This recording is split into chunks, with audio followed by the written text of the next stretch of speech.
tell us about this new and improved Koch brothers exposed.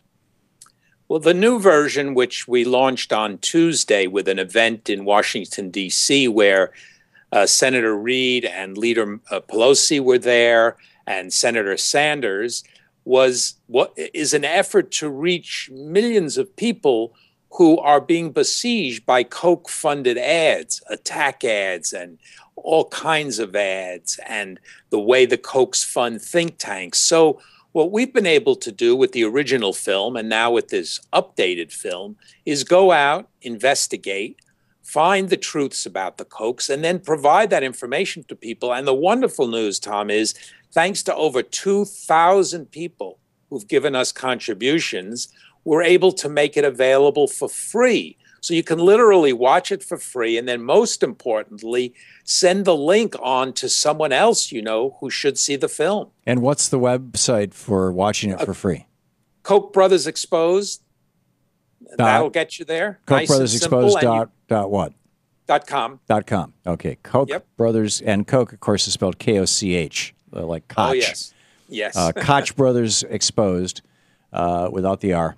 And so what, Robert, what, if in your mind, and you've seen the dark underbelly of the right-wing machine, what was the most surprising and interesting or shocking part of what you discovered when you were doing the research for this documentary? Well, the original research, which I think was very important, what was most powerful is how smart they are with their funding. See, they don't just wait for the last minute and then fund some inane 30-second spot for a candidate that you have to hold your nose about. They start way back at the beginning, and they fund the ideas. They fund the think tanks. They fund grassroots organizations. They fund college activities. They fund pundits. And out of that comes the electoral process. It's an end as a result of all the work that they're doing. And one of the great quotes from one of the brothers was, "We discovered early on that politicians are like actors. They read from a script. And what we want to do is write the script." And that's what they're doing. They're writing that script. One of them literally said that? Yes. Wow. Yes. Politicians are like actors. They read from a script, and we're going to provide them with the script. Yep. And they're doing it. And they're doing it legally, and they're doing it effectively. And we're seeing how their message machine is having an extraordinary impact. And in the new film, Tom, we have quite a bit of new material, including the Koch's role in Citizens United. Here's a perfect example. The law, as it was pre-Citizens United, had the most limited controls, as we know, on funding. Yeah, but they didn't like Feingold, that. Principally. Sorry? McCain-Feingold and a few other of these, some remnants of the post-Nixon abuse of campaign finance laws you're talking about. Yes, exactly. But they didn't like that. So they got involved. 7 different organizations that they fund became friends of the court in the Citizens United case. And they had 2 of the justices to their sort of secretive hidden retreats. And suddenly a new law. And now they're benefiting from the new law by spending hundreds of millions of dollars more. Those 2 justices were Clarence Thomas and Antonin Scalia, I assume? Yes. Isn't there some point? I mean, had Thomas or Scalia been federal judges in any court other than the Supreme Court, they could be in prison right now for that. I mean, that's a clear code of a violation of the Code of Federal Judicial Ethics. Maybe not in prison, but certainly lose their, be impeached. Well, I guess that's beyond the purview of Koch brothers exposed. It's basically how the Koch brothers are corrupting these guys. What can we do about this, Robert Greenwald? Well, I think there's a lot we can do. And again, let's just remember, Tom, and of course you know this and many of your listeners do, that social change begins with social movements. It doesn't begin with a perfect or imperfect piece of legislation. From the women's movement to the civil rights to the peace movement. And you've been active in all of those things, Tom.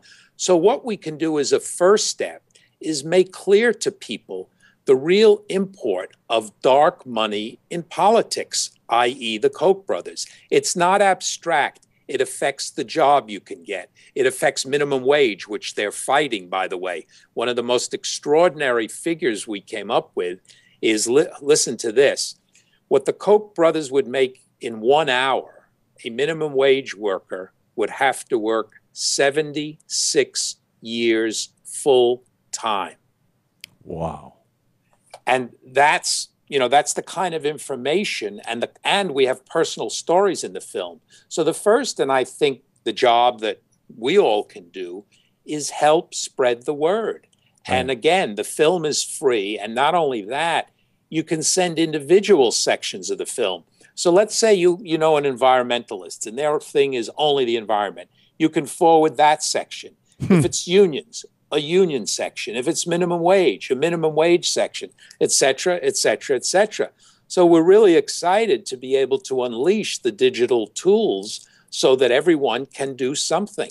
That is superlative. That's extraordinary, Robert.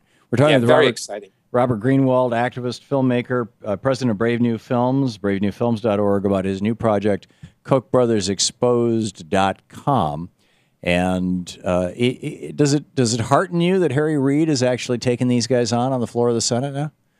I think it's been great. I mean, Reid has been fierce on this issue, and it has also made him stronger and stronger on supporting the constitutional amendment. And, when you talk to politicians in D.C., and generally, of course, this is off the record, and even Republicans, they get up every day, and how many hours a day do they spend just begging for money? Yeah. Nobody can, or almost nobody can, enjoy that on a human level, policy aside. So I may be naive, but I am actually hopeful that this will begin to really affect elected officials when they see maybe there are other ways to work. Yeah. I think you're right. I did a TED talk on this, TEDx talk on this a couple of weeks ago in Portland. On this topic of Citizens United.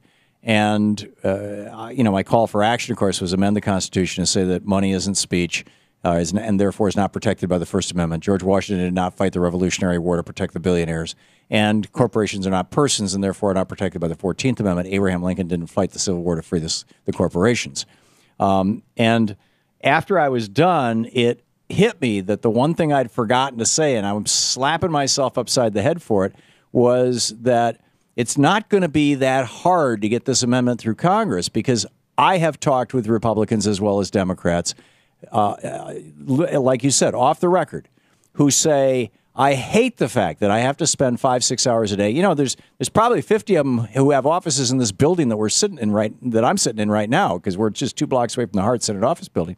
That they have to go off premises for 4 or 5 hours a day and dial for dollars and beg people for money. They hate it. Right.